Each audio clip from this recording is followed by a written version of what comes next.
So good morning. It is another day, another city, same state. Stick around right after the intro. I'll let you guys know where we're at and what we're doing.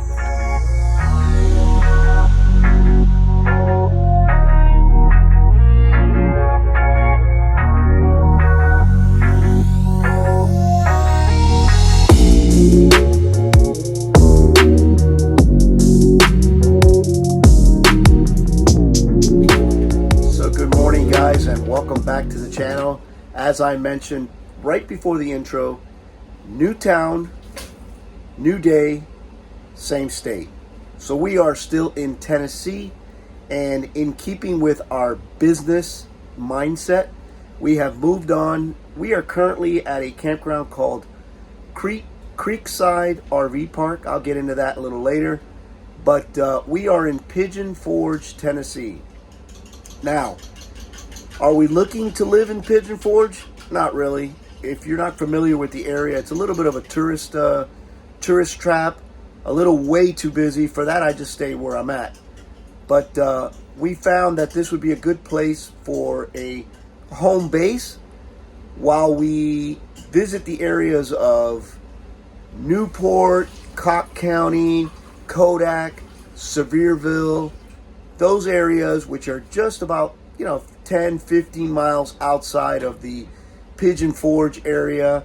We are only about 30 miles away from Knoxville. This is the area that we're going to concentrate on in our search. Again, new town, new day, same state. Anything that we get, we'll follow up with you guys. And I'm also going to share some information about this particular campground that we're staying at.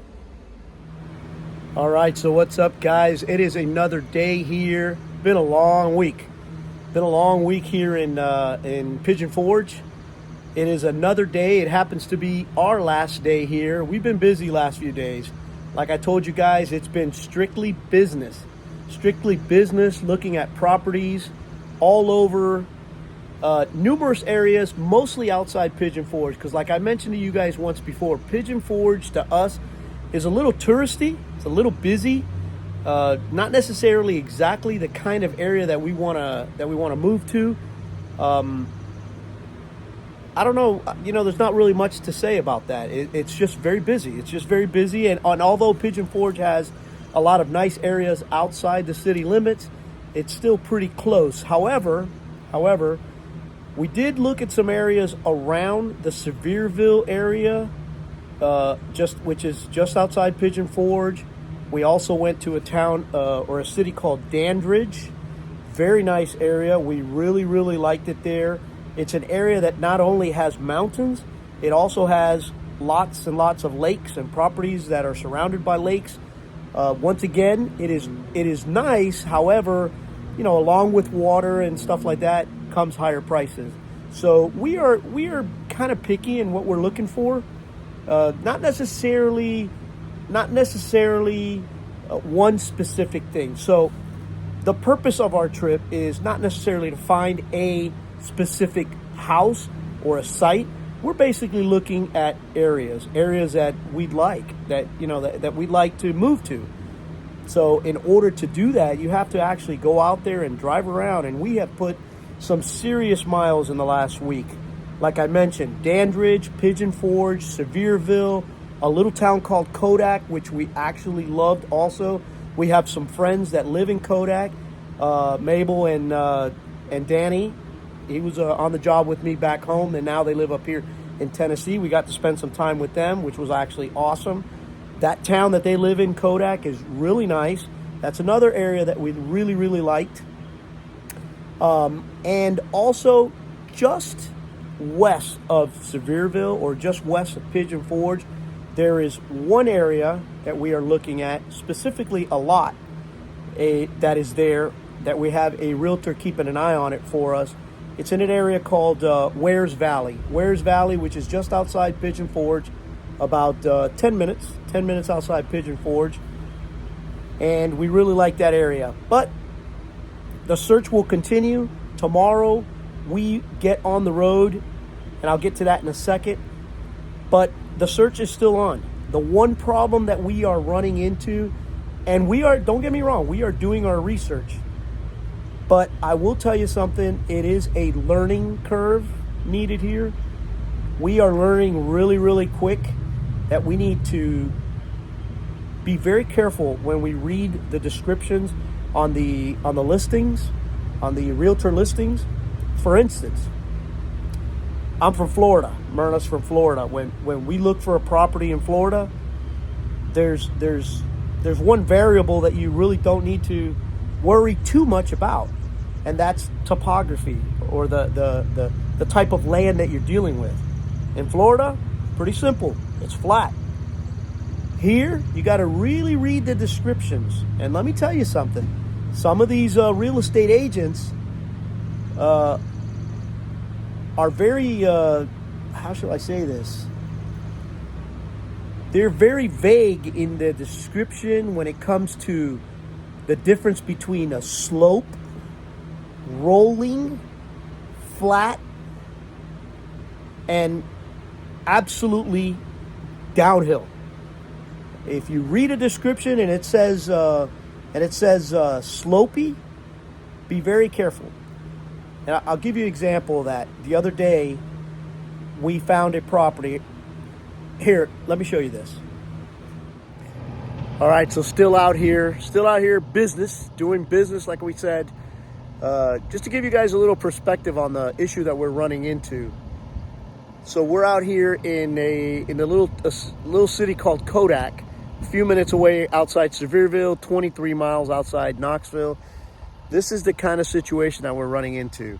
So we're in a subdivision called Bentwood, and we found this one lot. But so right now I'm on the roadway. Here's the lot. You can't tell in the camera, straight down. I mean, straight down. There's a cul-de-sac down there in the back of the property. Unbelievable. Let me see if I can get a different angle.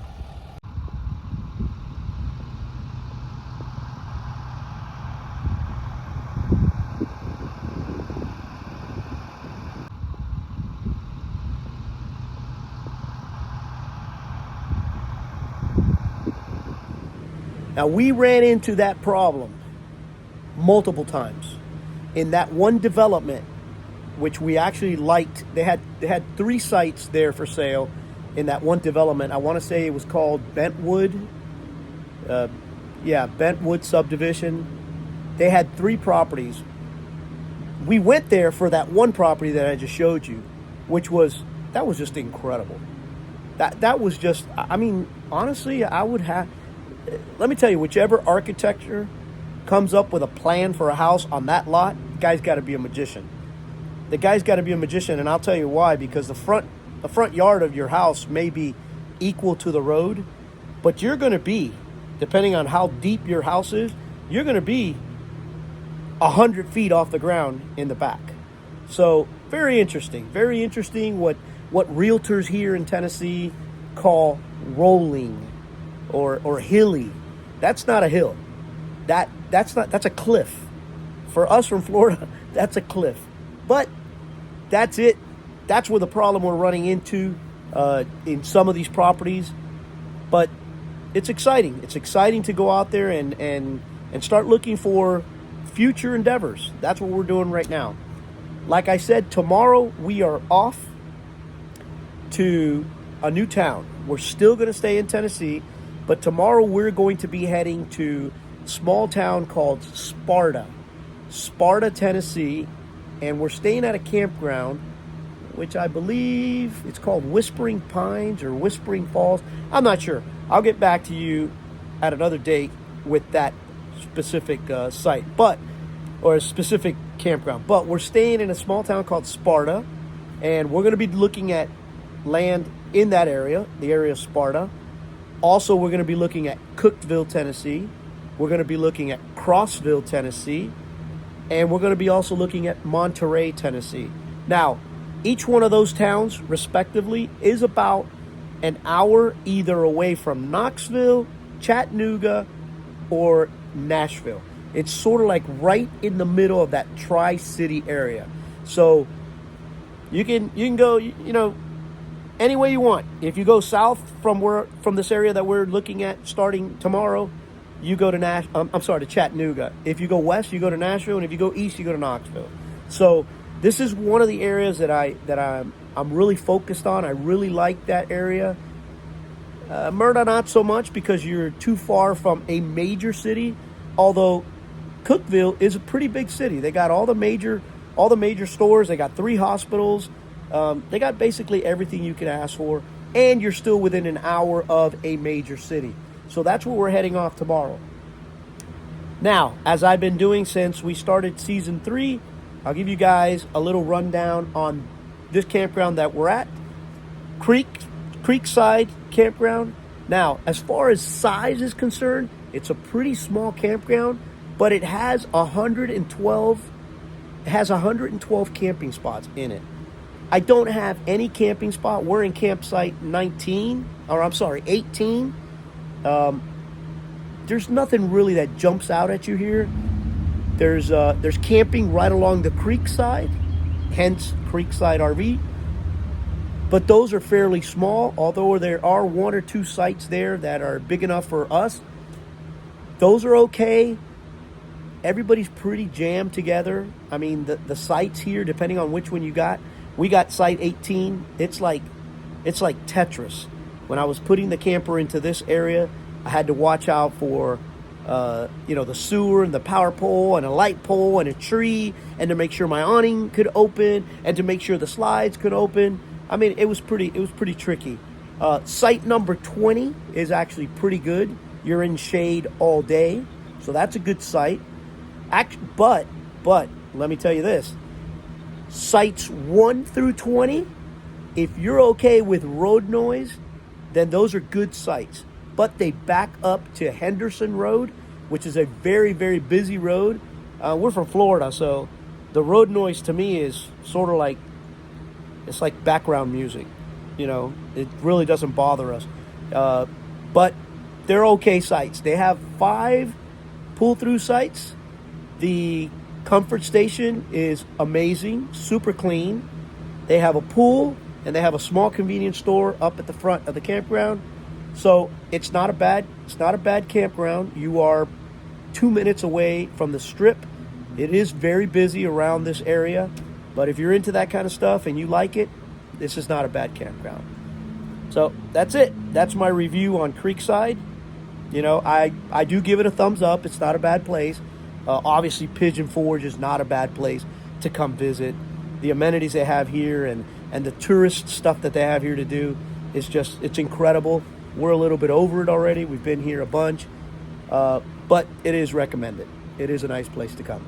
But that's it. We're done. We're done with Pigeon Forge. We're done with Sevierville, Kodak. We're done with this area. We've done about all the research that we were going to do here. Next is off to Cookeville, Sparta, Monterey, Crossville, starting tomorrow. Until then, guys, stay safe, and we'll see you